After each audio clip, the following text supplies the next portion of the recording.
Wonderful Life, and I am Reverend Dr. Henry Lee Bates, coming to you live from Palm Springs, California. This program is not pre-recorded, nor is it edited. It is live. And our Way to a Wonderful Life message for today is relax and receive. Relax and receive. And I have some wonderful words here from Emmet Fox from his book, Find and Use Your Inner Power. And what do we mean when we use those words like inner power or there is a power within you? We realize and we know that that is the Christ within us. And as we read in the Scripture, I can do all things through Christ which strengthens me. And that Christ is the spark of the divine, that image and likeness of God that's incarnated within each and every one of us. It is not only spirit and power, it is also intelligence. So we want to align our mind with God intelligently, as the radical Jesus did, because Jesus understood that unlike religion, we must align our mind with God intelligently. We must give up all the old superstitions. We must give up all the old thoughts that somehow God favors someone because of their religion, or God favors us because we do good according to man's idea of good, and just realize that God is always with us and God is always available. So let's look at these words from Emmet Fox once again. This is from his book, Find and Use Your Inner Power. He writes, in many cases, the best form of prayer is just to think about God and His presence with you. This quiet contemplation of God is simply to enjoy the presence without attempting, so to speak, to do anything with it. Particularly if you are emotionally disturbed about something, or when you are worried about a number of different problems. This gentle but persistent preoccupation with the great creative mind will restore your inner peace and open the way to victory. We need to learn to relax spiritually as well as physically. We easily forget that it is the power of God that solves our problem and not our own efforts in the making of our prayers. We easily forget that it is the power of God that solves our problem and not our own efforts in the making of our prayers. Sunbathing offers an excellent analogy here. In sunbathing, you expose the skin to the solar rays, and then you relax and leave it up to the sun to do the rest. You would never think of trying to rub the sunbeams into your skin, nor would you strain upward in an endeavor to get near to the sun, for instance. You relax quietly and have perfect faith that the sun will do its work. In meditating on the presence of God, the same quiet, relaxed, confident attitude will bring the same inevitable result. So when we think about God and we think about this presence, this power, this spirit, this intelligence, this love, and we realize that we're in it. In Him we live and move and have our being. We read in the Scripture, but we want to go further and realize, as did the great mystics, as did Jesus and Moses and Isaiah and Buddha and Krishna and all those who understood that this power, this presence, this great invisible, is not only surrounding us, pressing against us, flowing through us, it is within us. It is within us, seeking to express life through us as a greater joy and a greater peace and a greater happiness. So often you hear ministers talk about the enemy.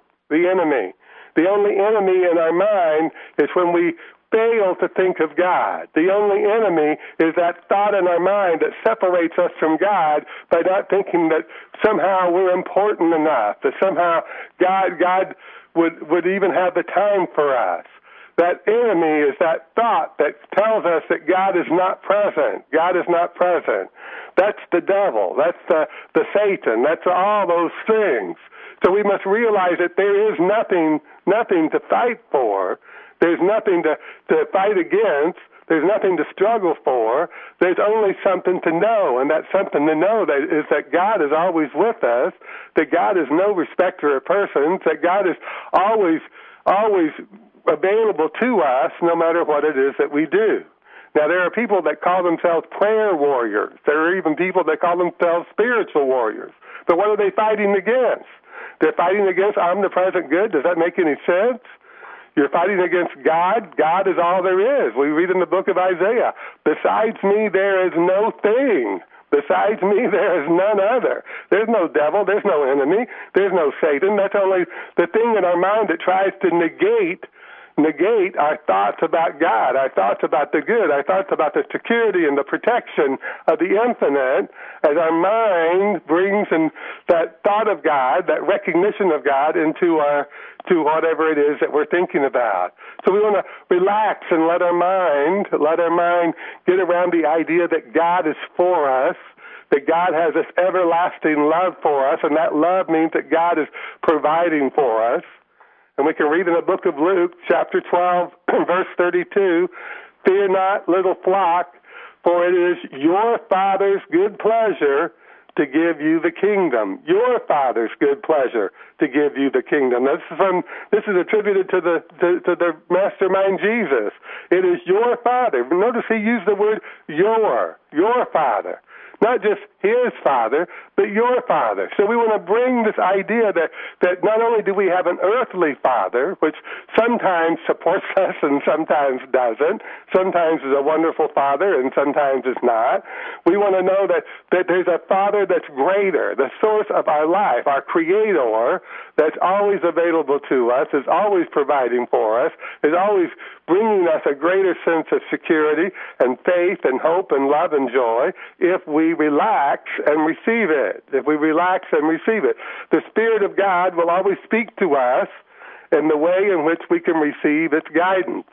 It may be in a dream, the word spoken by someone, a gentle nudging in the quiet of our mind, or a spontaneous idea that comes to us in a flash.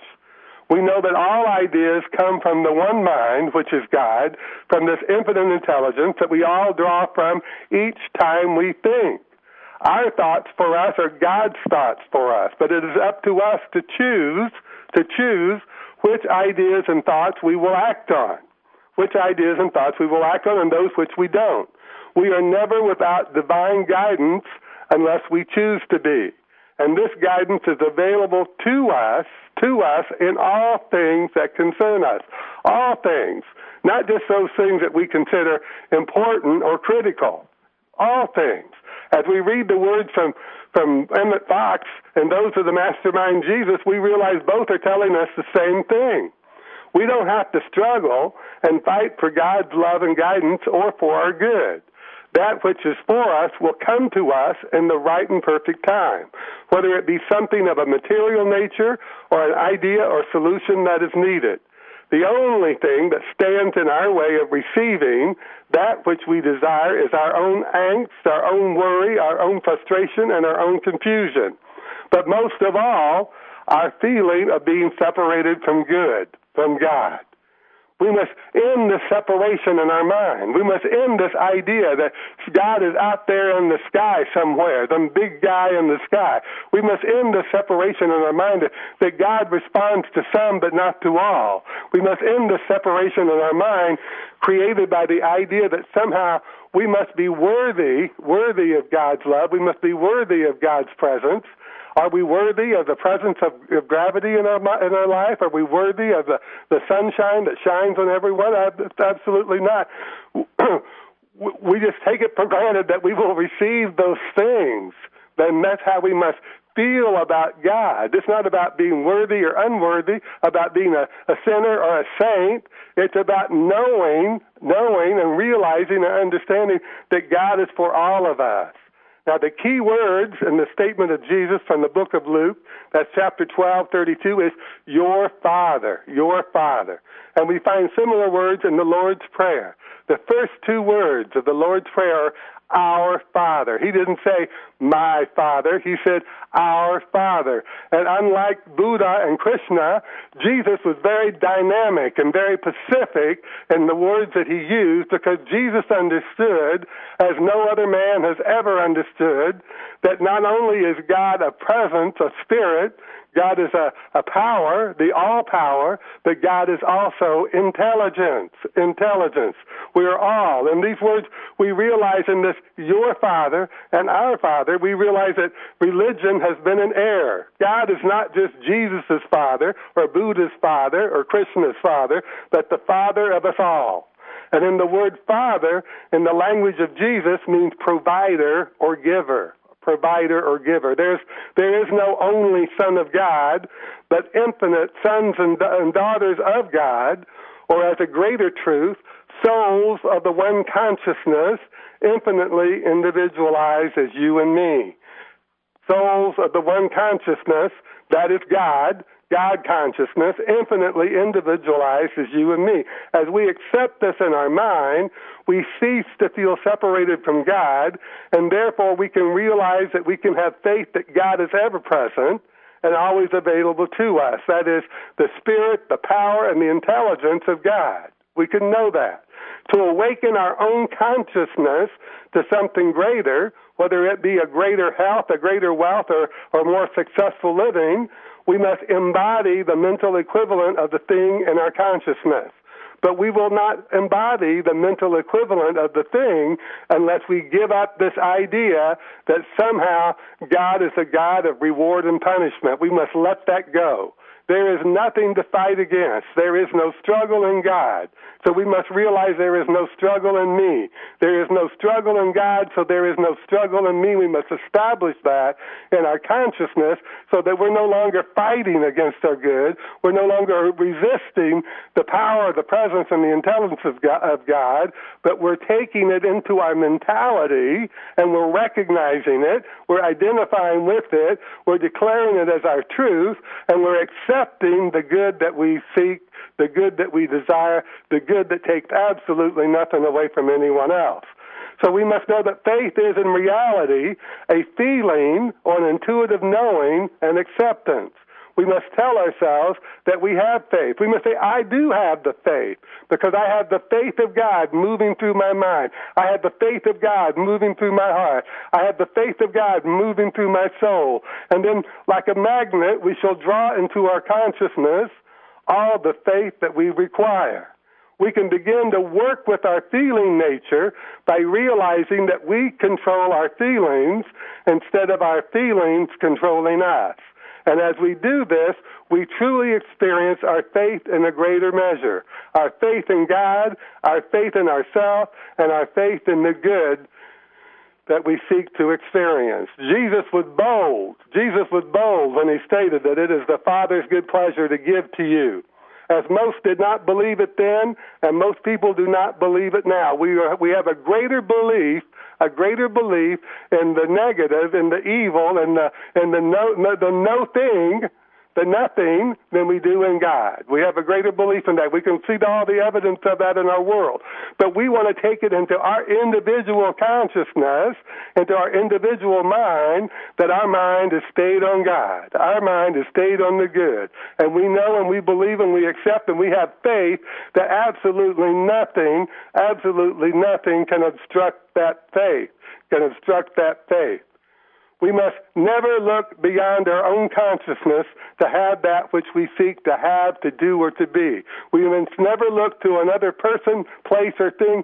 We must look to God consciousness only and know that God works through us, through our consciousness, to give to us. But we must establish in our consciousness that this is so and claim our good. Claim our good.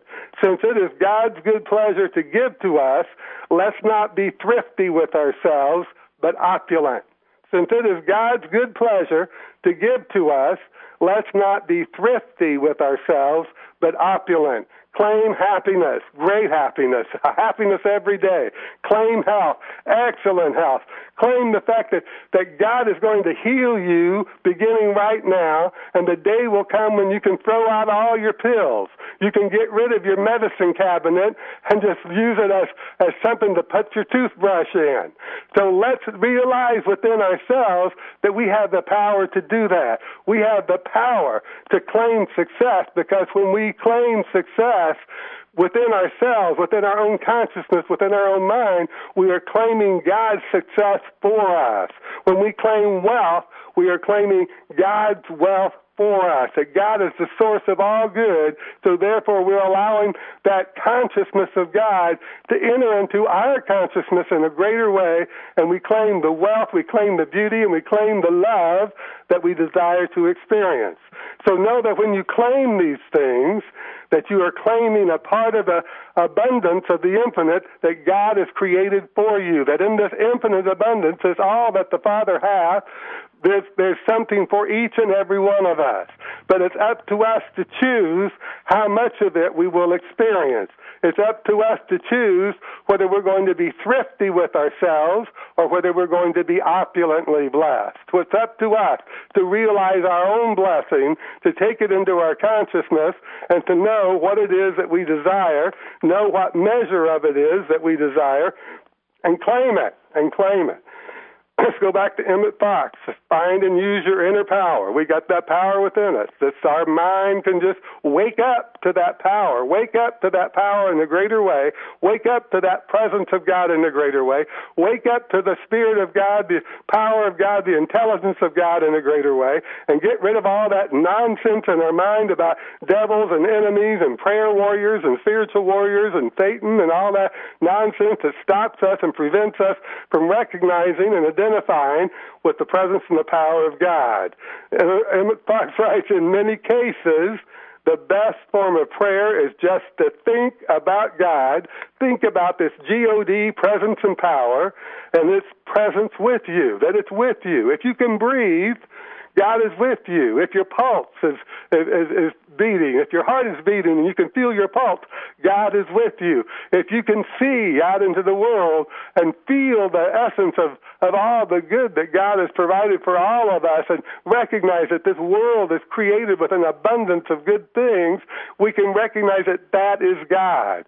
What I see for me is God. What I see for me is God being visually this manifests as that which is my good. So we know that God is the provider and that the all good is God and all the good that we will ever seek is God. So we know that as we recognize and identify with this one source, recognize and identify with this infinite good, recognize and identify with this unconditional love of the presence of God, this unconditional love of the power of God, this unconditional love of the intelligence of God, and align our mind with it intelligently and accept for ourselves that which takes nothing away from anyone nor diminishes anyone in any way, shape, or form, there is nothing to obstruct us, because beyond whatever obstruction we may think of in our mind, beyond that obstruction is the unobstructed, which is the infinite presence, which is the infinite power and the infinite intelligence of the divine.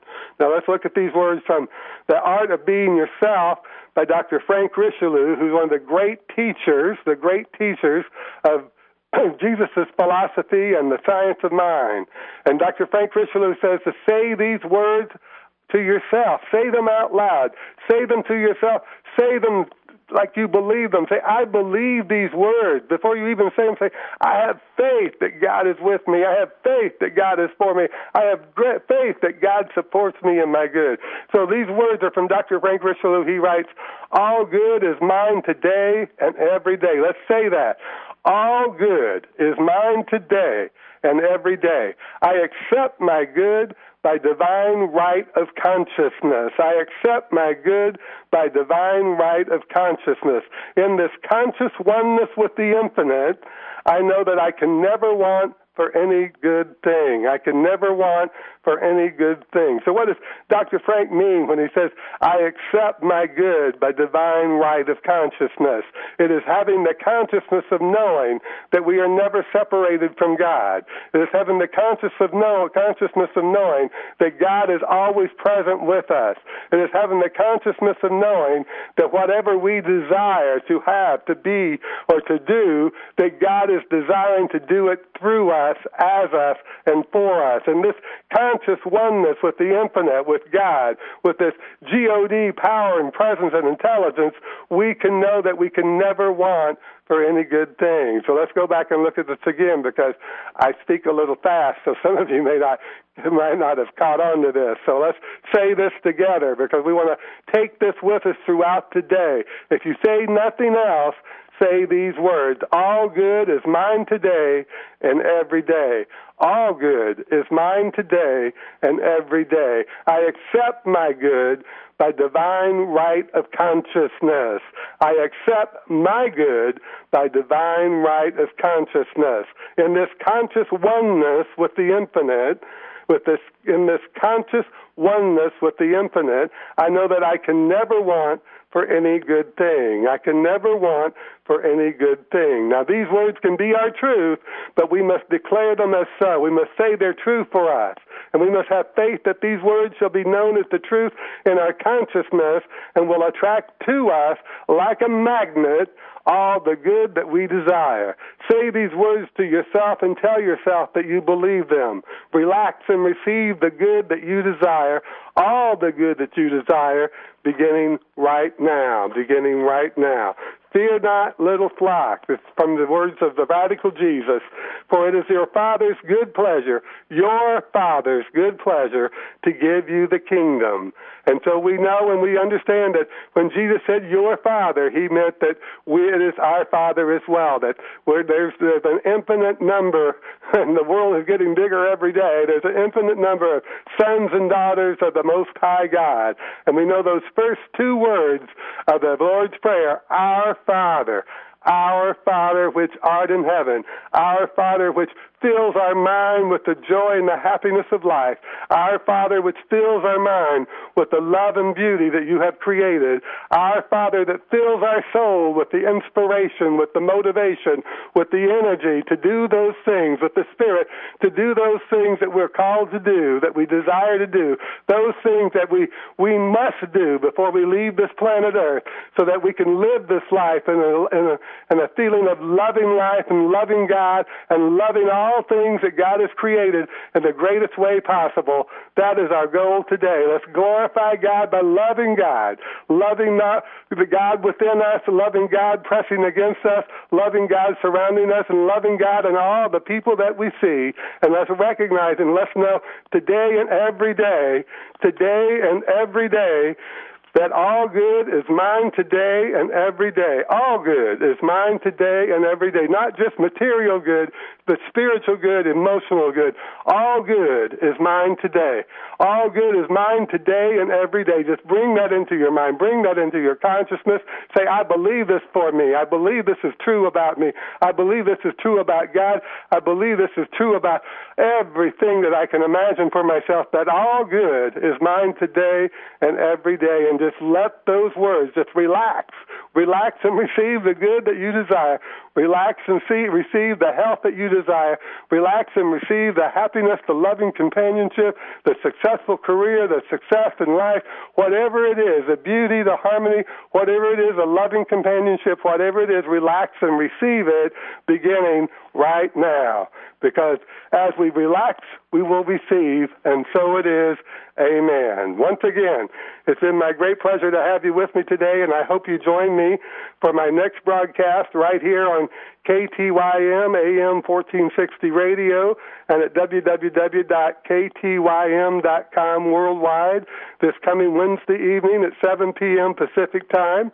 And be sure and visit www.revbates.tv for more information and submit prayer requests, questions, or comments about this program. You can also find me on YouTube and Facebook by searching for Rev-Henry Bates, that's B-A-T-E-S.